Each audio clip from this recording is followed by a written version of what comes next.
And you're going to have the same governor and the same legislature in effect.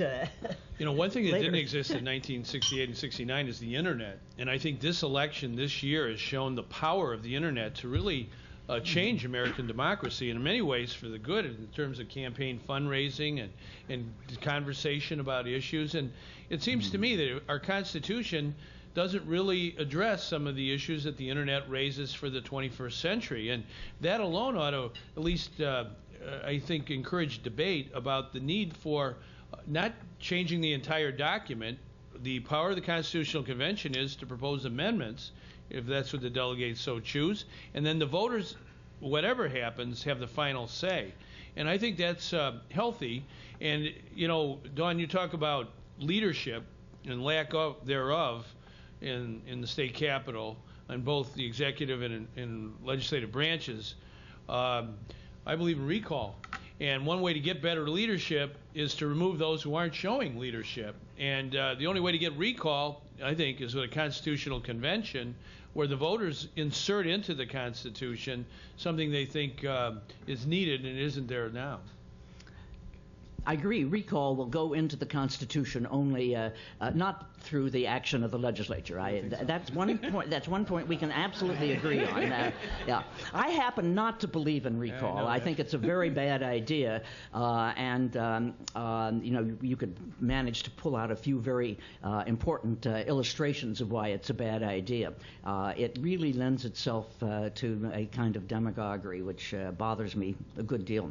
So I believe in our representative system, even when I complain about it, which we all do. Hi, my name is Dan Johnson Weinberger. I have a question for Comptroller Netsch. I guess I would try to take the position that I'd agree with you that there isn't any call to scrap the Constitution. I think most proponents feel that it is a modern document, and I think you're correct that most proponents feel that there are some additions and improvements that could be made, but no need for a wholesale revision. But given some real breakdowns in governance, almost bankrupt state, severe fiscal problems, school funding crisis, which unfortunately your plan was never embraced 14 years later. One part of the Constitution that is broken is our redistricting provision. That is part of the reason why we've got gridlock in Springfield. I guess my question is, I'd ask to challenge you a little bit on an inconsistency that I'm sensing. I'd like you to clarify some. That if your problem is that you're not seeing the leadership that could solve these problems, and that you're blaming some legislators or the executive branch officials for not taking the power vested in them by voters, why don't you trust the voters to take this opportunity and to be more civically engaged when they're vested with more authority to tackle fundamental issues?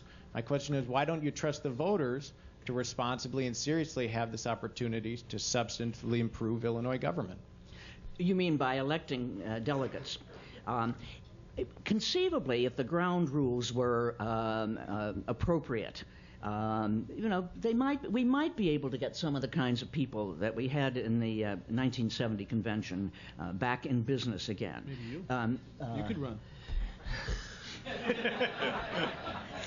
Then I would have done 1870, 1970, 20. And I've, Pat and I have, in fact, I've got things left over. He and I were debating this issue back in 1988, taking about the same position. He was for it, and I was very much opposed to it. Theoretically, I have an open mind still. I'm trying to listen to everybody, but I don't sound very open-minded about that, I realize. If you could get all the ground rules and get enough people who'd be willing to do it, and I have a feeling you've got a lot more legislators involved in it this time, which I think is probably not a good idea if you're looking for what you are looking for. Fine, you might be able to do better.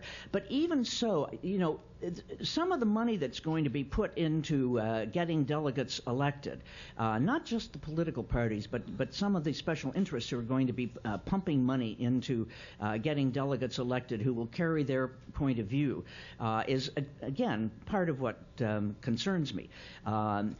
If the legislature would put caps on how much could be raised with respect to the delegates, that would help. And, you know, I fully agree. There are some things that could be done that would make it work better. But I'm a little bit nervous about the two things that I'm repeating myself now. One is this legislature, with all of its divisiveness and unpleasantness and inability to come together except on, you know, partisan things, really, which bothers me a good deal.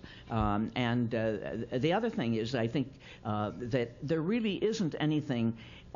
Your redistricting thing is a good point, by the way. I mean, that's one you can bring up. That probably would be changed only in a constitutional convention, or conceivable. Well, no, not even. But, you know, even there, let me, I don't like it.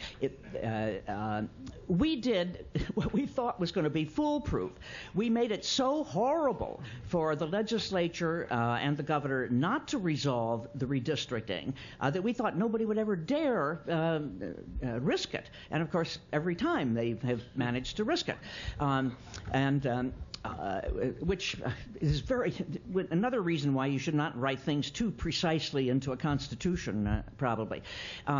The one thing I would say that overrides that a little bit, not entirely, I fully agree, and that is that in the end the courts decide most of the districting, certainly of congressional districts, and to a considerable extent even of state districts.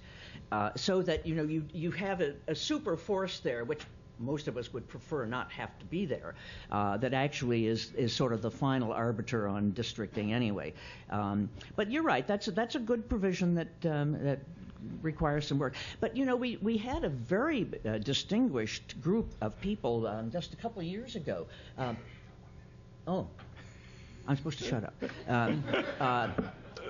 Who did try to come up with a proposal for redistricting, and it is not easy to come up with the right. I mean, everyone says, well, just put it all in a computer. Well, you don't put it in a computer unless you have a program to put into the computer. So it's a very tough thing to do. So, sorry, I didn't mean to. We can't take any more questions. Thank you very much for coming. We look forward to seeing you next spring. You're watching the Illinois Channel, an independent nonprofit corporation formed to provide gavel-to-gavel coverage of Illinois state government and other public affairs events taking place across Illinois. If you have any comments or questions on our programming, please email us at illinoischannel@aol.com. Or if you have any questions about the Illinois Channel, please visit our website at www.illinoischannel.org.